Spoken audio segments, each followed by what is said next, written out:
William Shakespeare, his life and his genius. William Shakespeare is regarded the world over as one of the greatest literary figures.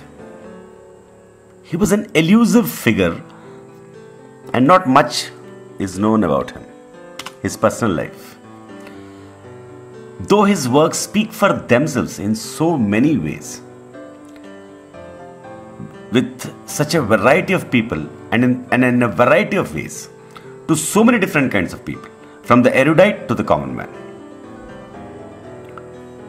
His appeal was clearly universal, maybe because his themes and especially his characters were universal. You will find all the strengths and weaknesses of Shakespeare's characters in most men you meet. He had a way with words, with dialogues and presentation that was not just artistically beautiful but also very dramatic and deeply entertaining and providing an unforgettable experience. He was very successful in his time. And even today,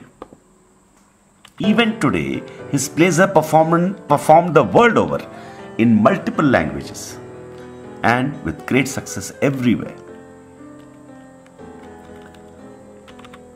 He was born in 1564 and died in 1616 AD. He wrote 37 plays and 154 sonnets. He took to producing plays when he grew up, and that very practical need maybe gave his writings that edge of drama and powerful presentation. What was William Shakespeare's specific genius? Actually, he had an X-ray vision into people and the kind of people we meet each day.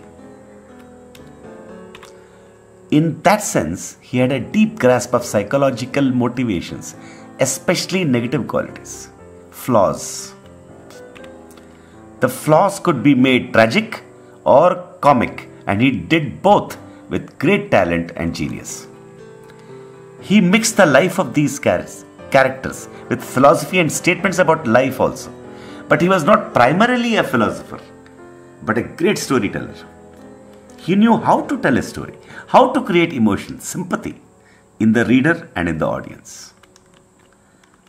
It was not just the plot twists or the emotions, but the motivation of each character that he presented and also made use of to tell a story dramatically. His dialogues thus were superb expressions of what happens inside the soul of people, even in evil characters.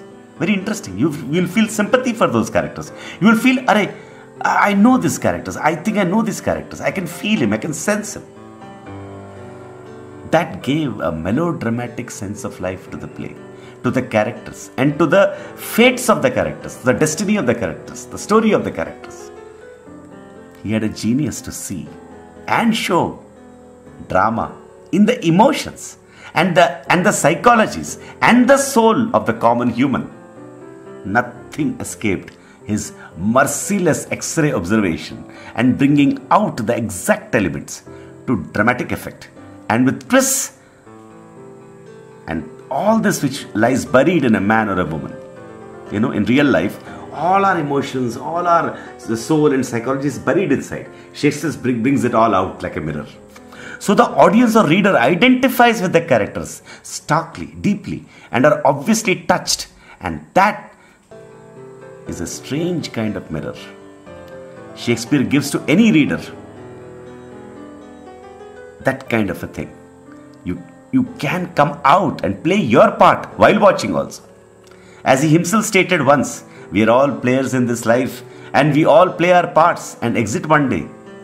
So he had irony too, along with emotion, an ability to satirize and even exaggerate, but without becoming cheap or base. He was not cheap. He will never cross that line. That great artist always knew where his sympathy lay. He saw the people, never crossing a line, almost letting the characters speak, feel, dramatize, fail, succeed, laugh, cry. He was like a god. He did not write. He let the play itself out. That was the genius of Shakespeare. In the next section, we will bring out that genius more concretely, like a deep example of Twelfth Night, and also almost give you the experience of how one can experience Shakespeare and how it can dramatically enhance your life by universalizing your soul and giving that moment of truth, but on the conscious and experiential level. But that is usually lying deeply buried in you. So what is deeply buried in you, if you read the play, it comes out. We will show you that in the next section.